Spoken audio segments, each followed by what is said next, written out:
Hi అండి, అందరికీ నమస్తే. నేను మీ Bhavani. Welcome to Sri Lakshmi Navaneetha vlogs. ఇవాల్టి వీడియోలో నేను చూపిస్తున్నది ఇది వంటిల పార్ట్ అండి. దీనికంటే ముందు వీడియో వేశాను కదా, దానిలో అయితే బెడ్రూమ్ క్లీన్ చేశాను కదా.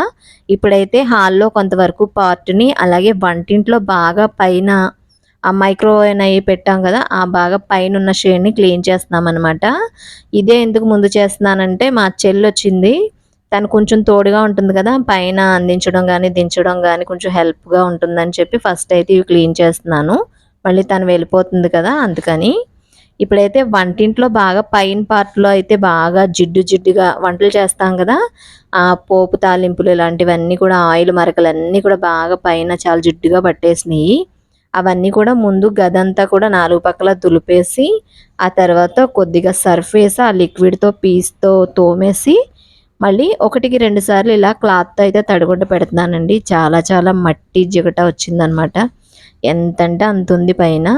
కానీ క్లీన్ చేసిన తర్వాత చాలా బాగుంది. చూసారు కదా, వాటర్ కూడా చాలా మురికి మురికిగా ఉంది. ఇలా పెట్టిన తర్వాత ఆ వాటర్ తీసేసి మళ్ళీ ఇంకొకసారి మంచినీళ్ళతో పెట్టానండి.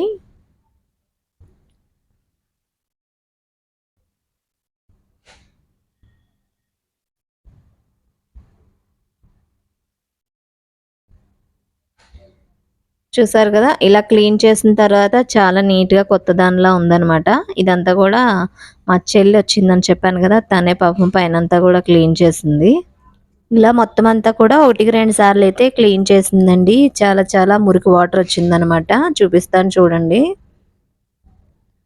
చూసారు కదా, ఇలాగా ఎంత జిగురుగా మురిగ్గా వచ్చింది. వాటర్ వంపేసి మళ్ళీ క్లాత్ వాష్ చేసి మళ్ళీ మంచినీళ్ళు తీసుకుని ఇంకొకసారి అయితే పెట్టింది. ఇప్పుడైతే చాలా నీట్గా వచ్చిందనమాట. ఇంకా పైనుంచి డబ్బాలన్నీ కూడా దించేసాం కదండి, ఇంకా డబ్బాలన్నీ కూడా శుభ్రంగా సబ్బుతో తోమేసి శుభ్రంగా కడిగేసాం అనమాట. చూసారు కదా, అలా షెల్ఫ్ అంతా పైన ఆరబెట్టేసిన తర్వాత చూపిస్తున్నాను. పైన స్లాబ్కి టాప్కి నాలుగు పక్కల కూడా బూజులన్నీ కూడా క్లీన్ చేసేసి అప్పుడు ఈ షెల్ఫ్లన్నీ కూడా క్లీన్ చేసామన్నమాట తడిగుడ్డ పెట్టి. అదే చూపిస్తున్నాను ఇక్కడ. ఇప్పుడైతే చాలా నీట్గా ఉంది. చూసారు కదా, ముందైతే జిడ్డు జిడ్డుగా ఉంది మట్టిలాగా, ఇప్పుడు క్లీన్ అయింది. ఇప్పుడైతే ఇంకా పైన పార్ట్ క్లీన్ అయింది కదండి, చూపిస్తున్నాను. ఇంకా బాగా పైన ఉన్న డబ్బాలు సామాన్లు దించేసి క్లీన్ చేస్తామన్నమాట. ఇంకా కింద నుంచి ఈ పార్ట్ అంతా కూడా ఇంకా టైం ఉంటే సామాన్లు కడగ్గా అప్పుడు చేస్తాము. ప్రస్తుతానికైతే ఇంకా అక్కడ నుంచి తీసిన సామాన్లన్నీ కూడా ఇంక ఇలా పెట్టేసామండి. ఇప్పుడు ఇవన్నీ కూడా కడగాలన్నమాట. చూసారు కదా ఎంత నల్లగా అయిపోయినాయి ఇత్తడి బకెట్లు అవిని. ఇవన్నీ కూడా కొంచెం కొంచెంగా ప్రతి సామాను కడగాలి. ప్లేస్ తక్కువ ఉంది కాబట్టి డబ్బాలోంచి తీసిన సామాన్లు కూడా అలా షెల్ఫ్లో పెట్టేశాను సోఫాలో. ఆ తర్వాత వచ్చి సామాన్లు ఆరబెట్టుకోవాలి కాబట్టి బాగా మేడపైకి ఎక్కి దిగడం కష్టం అని చెప్పి ఈ మేడ మెట్లు ఒక స్టెప్ని నీళ్ళేసి శుభ్రంగా మట్టి లేకుండా కడిగి పెట్టుకున్నాము. అంటే తోమేసిన సామాన్లన్నీ కూడా ఈ మెట్ల పైన ఆరబెట్టుకుంటే బాగుంటుందని. ఆ తర్వాత సామాన్లు కొన్ని కొన్ని కొంచెం కొంచెం తోమేసుకుని కడిగేసుకుని ఇలా మెట్ల పైన అయితే ఆరబెట్టామండి. కొన్ని కొన్ని తోమేసి ఆరబెట్టి అవి ఆరిపోయిన తర్వాత మళ్ళీ తీసుకెళ్ళి లోపల పెట్టి మళ్ళీ ఇంకొన్ని సామాన్లు వేస్తూ ఉన్నాం అనమాట. చూసారు కదా, అలా తోమేసి పెట్టిన తర్వాత డబ్బాలో సామాన్లు వేసాం కదా, డబ్బాలో సామాన్లు తోమి ఆరబెట్టడం అయిన తర్వాత ఆ డబ్బాలను కూడా సబ్బు పెట్టి క్లీన్ చేసేసామండి. మెయిన్ లోపల డబ్బాలో సామాన్లు నీట్గానే అనిపించినాయి కానీ డబ్బాలకైతే మట్టికి చాలా చాలా జిడ్డు పట్టేసింది. పైకి అంతా ఉంటాయి కదా, మనం వంట చేస్తాం కాబట్టి చాలా జిడ్డు ఉంది. అవి కూడా నీట్గా తోమేసి అయితే ఆరబెట్టేసామండి ఇలా మెట్ల పైన. ఇప్పుడు ఇవి ఆరిన తర్వాత తీసుకుని లోపల పెట్టుకోవాలి.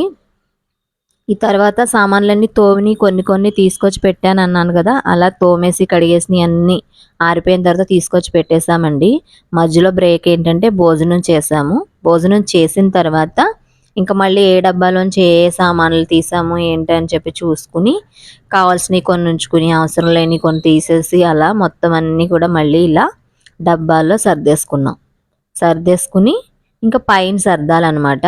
చూసారు కదా, ఇత్తడి క్యాన్ ఇది చాలా చాలా నల్లగా అయిపోయింది. అంతే చాలా చాలా తెల్లగా వచ్చేసింది. ఇప్పుడు ఈ డబ్బాలన్నిటినీ కూడా బాగా పైన షెల్ఫ్కి మేము క్లీన్ చేసాం కదా, ఆ పైన ఎక్కించాలండి. ఇగో ఇక్కడ ఇప్పుడు ఇక్కడ పెట్టడం కోసం ఆరిన తర్వాత ఒకసారి చూపిస్తున్నాను మీకు. ఇప్పుడు నేనైతే పైన నుంచున్నాను, తను అందిస్తుందనమాట. ఇద్దరం కలిసి ఇలా తిప్పలు పడి ప్రస్తుతానికి పైన పెట్టేసాం. ఎందుకంటే మా వారు ఉంటే సాయం చేసేవాళ్ళే పైన పెట్టడానికి. తనకి ఆఫీస్ డ్యూటీ కదా, కుదరదు కాబట్టి మేమే పెట్టేసుకున్నాం. మేమే దించాం, మేమే పెట్టేసాం పైన. ఇలా పైన అల్మార్ పార్ట్ అంతా క్లీన్ అయిపోయింది. అలా క్లీన్ అయిన తర్వాత హాల్లో సగం పార్ట్ దాకా క్లీన్ చేస్తానని చెప్పాను కదా, ఆ సగం పార్ట్ కూడా హాల్ అంతా 4 పక్కల దులిపేసుకుని బూజులన్నీ, ఆ తర్వాత ఇంకా షెల్ఫ్ల్లో బొమ్మలన్నీ తీసేసి కొంచెం సర్ఫ్ వాటర్ వేసేసి కడిగేసి బాగా పైన ఆరిపెట్టేసామండి. చక్కగా ఆరిపోయినాయి. ఆరిపోయిన బొమ్మలు తీసుకొచ్చేసాము. ఈ షెల్ఫ్లన్నీ తుడిచేసిన తర్వాత ఇలా మళ్ళీ ఎక్కడ తీసిన బొమ్మలు అక్కడే నీట్గా అయితే సర్దేశాను. చూసారు కదా, ఇలా మొత్తం అన్ని సర్దాను. ఇవి ఏంటంటే బొమ్మలు సర్ఫ్ లిక్విడ్లో వాష్ చేసాం కాబట్టి చాలా కొత్తగా వచ్చాయి. ముందైతే కొంచెం మసి మసిగా, అంటే కొంచెం దుమ్ము పడితే ఎలా ఉంటాయి, కగ్గిపోయినట్టుగా ఉంటాయి కదా, అలా మసగ్గా ఉన్నాయి. ఇప్పుడు కడిగిన తర్వాత అయితే చాలా క్లియర్గా భలే అనిపిస్తుంది, బాగున్నాయి. ఇలా మొత్తం అరలలో సామాన్లన్నీ ఈ విధంగా సర్దేశాం ఇక్కడ హాల్లో. ఇలా హాలు సైడ్కున్న పార్ట్ అంతా సర్దిన తర్వాత ఇంకా టీవీ ఉంటుంది కదా, టీవీ సైడ్ హోమ్ థియేటర్ కానీ టీవీ కానీ అటు సైడ్ లైట్లు గడియారాలు ఇవన్నీ తీసి దులిపేసి మళ్ళీ తడిగుడ్లు కూడా పెట్టామండి వాటన్నిటికీ. ఇలా అయితే అల్మార్ సర్దుకున్నాం.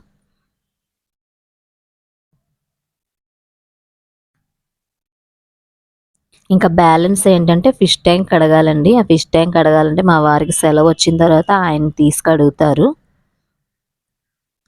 ఆ తర్వాత ఇటుపక్క హోమ్ థియేటర్ పైన టాపు సీలింగ్లు అన్నీ కూడా క్లీన్ చేసుకొచ్చామన్నమాట.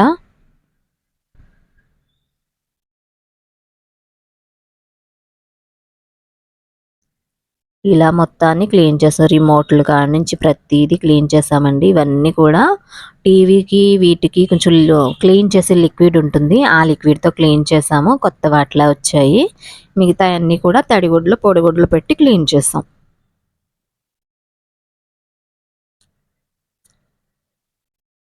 ఇలా క్లీన్ అయిన తర్వాత ఇంకా సోఫాలన్నీ క్లీన్ చేసామండి. సోఫాలు అయితే బయటికి తీసుకెళ్ళి గుమ్మాలో పెట్టి, స్టీల్ది రాడ్లా ఉంటుంది మా దగ్గర, కర్టెన్స్ వేసుకోవడానికి పైన పెట్టుకుంటాం కదా గుమ్మం దగ్గర, దాంతో గట్టిగా కొడితే వాటి నుంచి ఎంత దుమ్ము వచ్చిందో అలా చేసి నీట్గా మళ్ళీ తుడిచేసి ఆ చెక్కగా చేతులు పెట్టుకునే చెక్క ఉన్నాయి కదా వాటన్నిటికీ పొడి క్లాత్తో అలాగే తడి క్లాత్తో క్లీన్ చేసేసి మళ్ళీ ఇక్కడ పెట్టేసాం.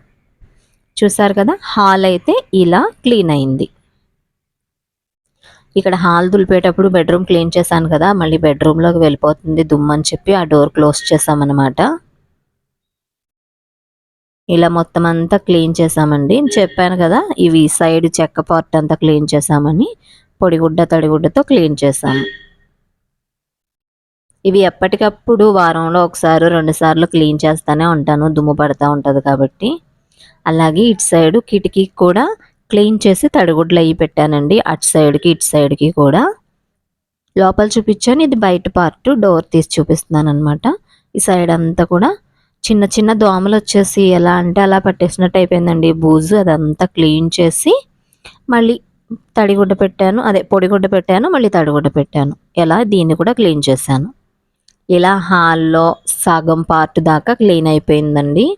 ఈ తర్వాత వంటింట్లో ఏంటంటే పైన షెల్ఫ్ అయిపోయిన తర్వాత డబ్బాలో సామాన్లు పెట్టేసాం కదా, ఇక్కడ బియ్యం డ్రమ్లో కూడా రైస్ అయిపోయిందని చెప్పేసి బియ్యం డ్రమ్ తోమేసి కడిగేసి ఆరిపోయిన తర్వాత రైస్ వేసి పెట్టేసుకున్నాము. ఇంక ఈ పైన షెల్ఫ్లో సామాన్లన్నీ మా చెల్లి ఉంది కదా అని చెప్పి తీసేసి కడిగేసి శుభ్రంగా ఆరిపోయిన తర్వాత ఒక డబ్బా నిండా వేసి పెట్టేశానండి, పైన డబ్బాలో పెట్టేశాను. ఇప్పుడు ఈ కింద పార్ట్లు క్లీన్ అయిన తర్వాత అప్పుడు ఆ సామాన్లు తీసుకుని సర్దుకుంటాను. చూసారు కదా, ఈ విధంగా అయితే క్లీన్ అయిందనమాట. బెడ్రూము హాలు వంటిల్లు క్లీన్ అయింది. ఇక్కడ ఫ్యాన్ అయితే ఎంత నల్లగా ఉందో, సబ్బు లిక్విడ్ సామాన్లు తోమి పీస్తో ఆ రెక్కలన్నీ తోమేసి తడి క్లాత్తో తుడిచేసి మళ్ళీ పొడి క్లాత్తో తుడిచామండి. కొత్త ఫ్యాన్లో మెరుస్తుంది అనమాట. ఈ పైన సీలింగ్ అంతా ఇలా నీట్గా క్లీన్ అయింది. చూసారు కదా, ఈ విధంగా. అక్కడ బ్యాలెన్స్ హాల్లో బ్యాలెన్స్ ఏంటంటే ఫిష్ ట్యాంక్ ఒక్కటే క్లీన్ చేయాలి, ఇంకా అదంతా అయిపోయింది. డీప్ క్లీనింగ్ అనమాట. ప్రతి వస్తువు ప్రతి మూలల్లోని క్లీన్ చేసుకొచ్చాను. ఇంకా ఫ్రిడ్జ్ ఉంది, వాషింగ్ మిషన్ ఉంది, క్లీన్ చేయాలి, ఆ తర్వాత చేస్తాను.